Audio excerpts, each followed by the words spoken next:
La FRCA, le GDS, l'ARP et le CIRAD vous présentent Terre d'ici, spécial Rita Animal.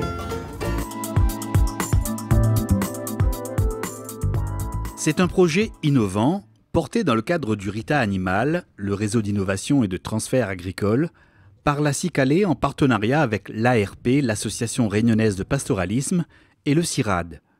Sur le site de la Grande Ferme à la Plaine des Cafres, les techniciens de la Cicalée ont implanté depuis le mois de juin dernier une véritable collection de plusieurs espèces de fourrage réparties sur plusieurs carreaux.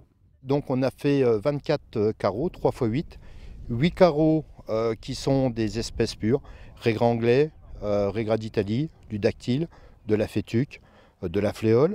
Ensuite on a fait toute une rangée avec des mélanges de graminées et de légumineuses, orientation fauche, orientation pâture, et puis que des légumineuses pour voir un petit peu comment ça se comporte également, parce que la légumineuse a la particularité d'être riche en protéines.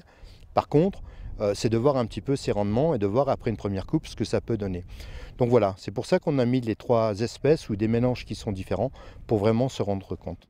Et pour mieux s'en rendre compte, Emmanuelle Picard, technicienne chargée du fourrage à la Cicalée, nous présente un exemple de cette prairie multi-espèces. Donc là où on va voir du trèfle, donc un peu plus loin vous allez voir de la luzerne, donc ça c'est pour les légumineuses, et on a du dactyle, de la fétuque pour les graminées, et deux différents types de trèfle en fait, du trèfle blanc et du trèfle violet.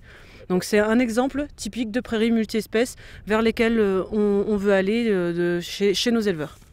Pour les responsables de la coopérative laitière, l'intérêt et les enjeux de la production fourragère locale sont multiples et très importants pour l'avenir de la filière. L'objectif de cette collection, elle est pour moi très importante. C'est de démontrer aux éleveurs qu'on est capable de produire du fourrage et du bon fourrage, parce qu'en fait, un des gros points faibles en élevage, c'est la production de l'herbe et de sa qualité. C'est-à-dire qu'on fait très peu de lait par les fourrages et on est toujours en manque de fourrage également dans les élevages. Donc si demain on était capable de produire au moins 10 litres de lait par les fourrages et non pas 0 litre comme aujourd'hui, on serait sur une économie de 5 kg d'aliments par vache et par jour sur un troupeau de 40 vaches laitières. Ça fait 200 kg, ça fait 6 tonnes à la fin du mois, c'est 2000 € d'économie par mois au niveau de l'aliment. Donc ça me paraît quand même très intéressant de pouvoir travailler là-dessus. Pour ce faire, les éleveurs devront faire évoluer leurs pratiques culturales, passer de la prairie avec 2 espèces de fourrage seulement, pour des pâturages bien plus fournis et plus riches. Donc l'idée c'est de promouvoir en fait ces mélanges qu'on appelle maintenant ces prairies multi-espèces, qui sont revenus un peu entre guillemets à la mode dans le monde de l'herbe, même en métropole et un peu partout en Europe. C'est-à-dire c'est mélanger plusieurs variétés de graminées et de tempérés pour pouvoir obtenir un mélange qui puisse résister à des périodes de sécheresse, d'excès de pluie, de froid, d'excès de piétinement. Donc des mélanges qui soient beaucoup plus résistants que des prairies qui sont en mono-espèces.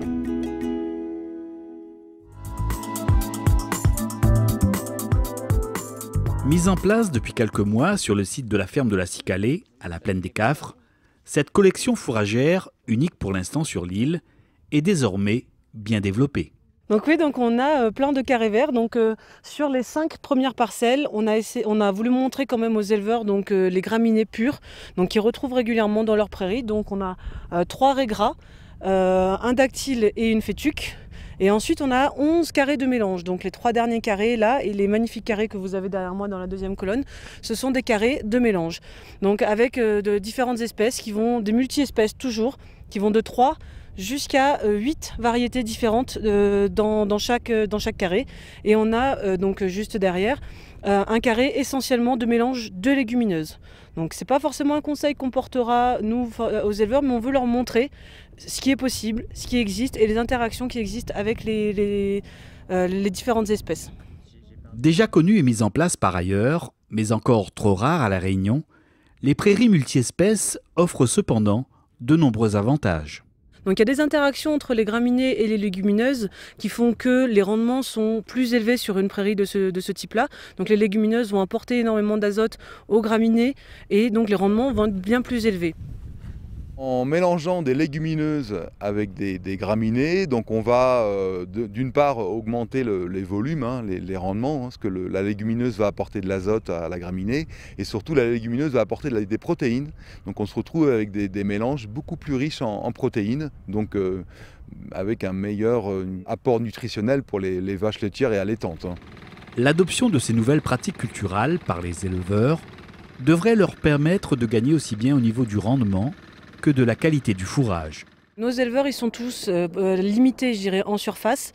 L'objectif, c'est d'optimiser un maximum les surfaces qu'ils ont en termes de rendement et en termes de qualité pour qu'ils aient le moins possible à acheter à l'extérieur et qu'ils tirent le maximum de leur exploitation. Donc nous, on veut leur montrer le meilleur qui va être adapté à ce qu'ils ont, à ce qu'ils peuvent avoir chez eux.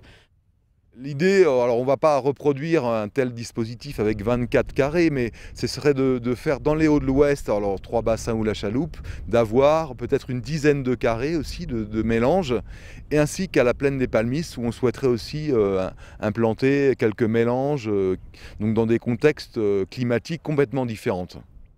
Afin de compléter ces essais, des analyses de fourrage de ces différentes parcelles sont réalisées régulièrement. Ce qui est ressorti des premiers résultats pour ces différentes fauches, donc on a des très bons résultats pour les graminées pures et de très bons résultats pour les graminées en association avec des légumineuses.